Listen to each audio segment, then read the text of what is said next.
Assalamualaikum. Waalaikumsalam warahmatullahi wabarakatuh. Salam. Perkenalkan, nama saya Ahmad Syafiq Kurniawan, NPM 080. Nama saya Deden Hartono, NPM 52017111100. Nama saya Anjali Deska, NPM 119. Saya Faiz Rukman Jain, NPM 52017111128. Nama saya Faisal Yulian Akbar, NPM 52017111122. Nah, kami dari kelompok 3 akan menjelaskan tentang soal UAS komunikasi massa. Yang pertama adalah fungsi-fungsi media massa yang akan dijelaskan oleh Deden dan Faiz. Fungsi media massa. Yang pertama, fungsi media massa sebagai informasi. Menurut MC Quayle, media massa memiliki fungsi sebagai pusat informasi yang berperan sebagai penyedia dan penyampai informasi mengenai berbagai macam peristiwa, kejadian, realitas, dan banyak hal lain yang terjadi di tengah-tengah masyarakat. Yang selanjutnya, fungsi media massa sebagai kesinambungan. Fungsi media massa berikutnya, menurut MC Quayle 1994 adalah fungsi kesinambungan. Yang dimaksud dengan fungsi kesinambungan adalah adanya peran penting media massa dalam mengakui, mengekspresikan, dan mendukung adanya budaya dominan dan budaya khusus yang ada di masyarakat atau mengembangkan budaya baru yang belum ada di masyarakat. Selanjutnya, fungsi media sebagai korelasi. Masih menurut MC Quayle 1994, media massa juga memiliki fungsi korelasi, yaitu sebuah fungsi media untuk menafsirkan dan menjelaskan peristiwa yang terjadi berikut kemungkinan hubungan dengan hal atau peristiwa yang lain terkait di masyarakat. Selanjutnya, fungsi media massa sebagai mobilitas. Fungsi media massa berikutnya, masih menurut MC Quayle 1994, adalah fungsi mobilisasi. Fungsi mobilisasi yang dimaksud adalah adanya peran media massa dalam menyebarkan informasi dan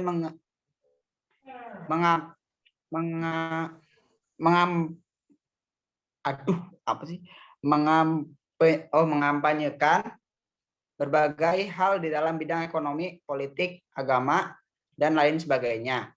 Selanjutnya, fungsi media massa sebagai hiburan.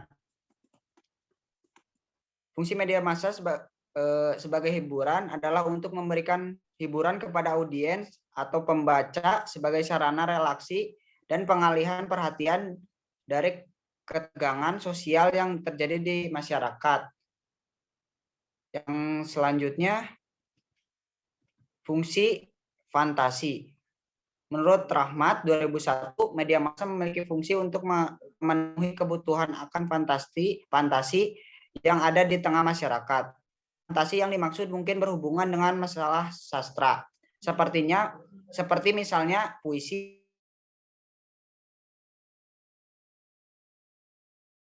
Fungsi pendidikan. Menurut Calclay, media massa memiliki fungsi pendidikan yang terwujud setidaknya dalam 3 hal. Yang pertama yaitu memberikan fakta kehidupan ekonomi masyarakat. Yang kedua, menginterpretasikan fakta itu agar dapat dipahami oleh masyarakat dan mempromosikan hal tersebut agar masyarakat menyadari betapa serius masalah pembangunan yang dihadapi dan pada akhirnya mereka akan memikirkan tentang masalah tersebut sehingga membantu masyarakat mencapai solusi-solusi yang terbaik. Selanjutnya akan dijelaskan Mas Faiz. Yang selanjutnya yaitu fungsi pemicu pembangunan. Menurut Crawford, media massa memiliki fungsi sebagai pemicu pembangunan dengan syarat adanya faktor-faktor pendukung yang memadai. Dengan pandangan ini menunjukkan komunikasi saja bukanlah suatu kondisi yang memadai bagi pembangunan, tetapi atau kegagalan dapat saja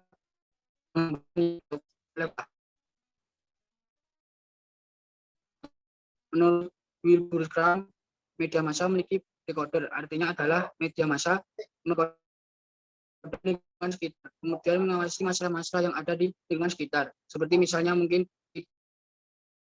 tidaknya timbul bahaya tersebut. Dari situ media massa melakukan decoding sehingga hal tersebut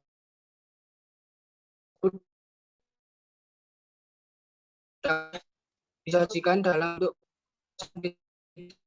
tengah masyarakat.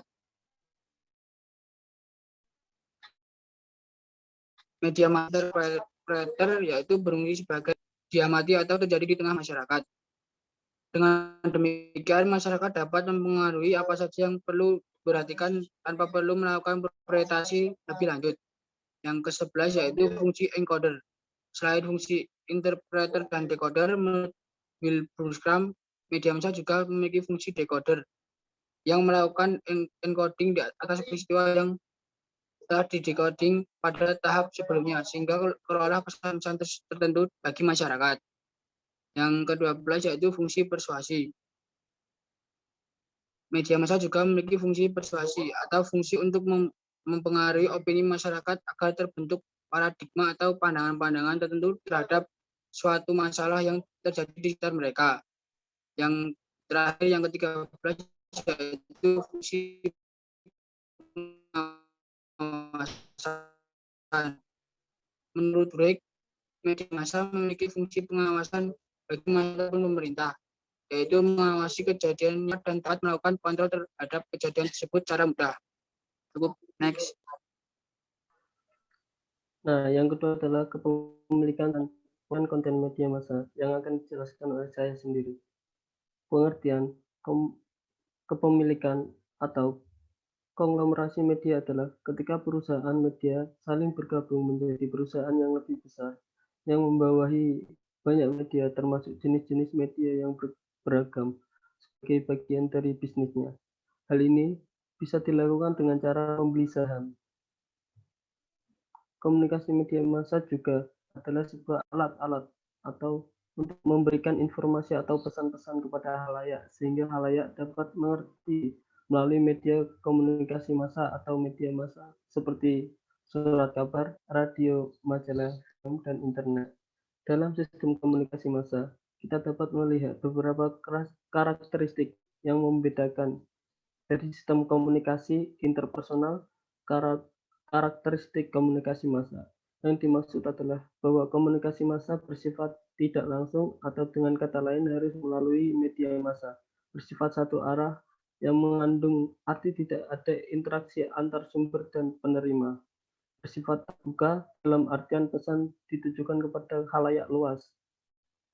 Sementara itu, dilihat dari segi psikologi komunikasi, komunikasi massa juga memiliki beberapa karakteristik lain seperti pengendalian arus informasi, umpan balik, sistem alat indera, dan proses unsur isi dan hubungan.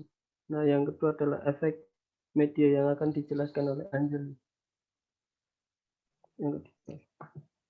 Efek media massa adalah suatu kesan yang timbul pada pikiran khalayak akibat adanya suatu proses penyampaian pesan melalui media atau alat-alat komunikasi mekanis seperti surat kabar, radio, televisi, dan sebagainya. Next.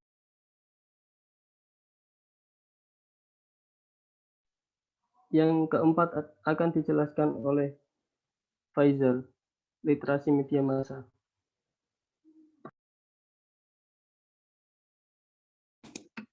Secara literasi media massa dimulai pada tahun 1964 saat UNESCO mengembangkan model program pendidikan media yang akan dijalankan di seluruh dunia. Sejak saat itu berbagai negara mulai perhatian terhadap literasi media.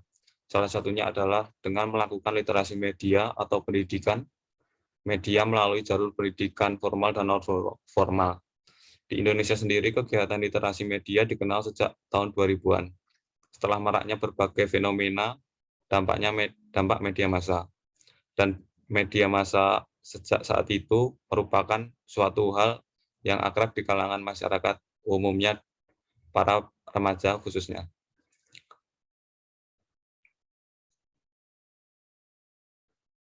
Kembali ke moderator. Sekian presentasi dari kami. Kurang lebihnya kami mohon maaf. Wassalamualaikum warahmatullahi wabarakatuh. Waalaikumsalam warahmatullahi wabarakatuh.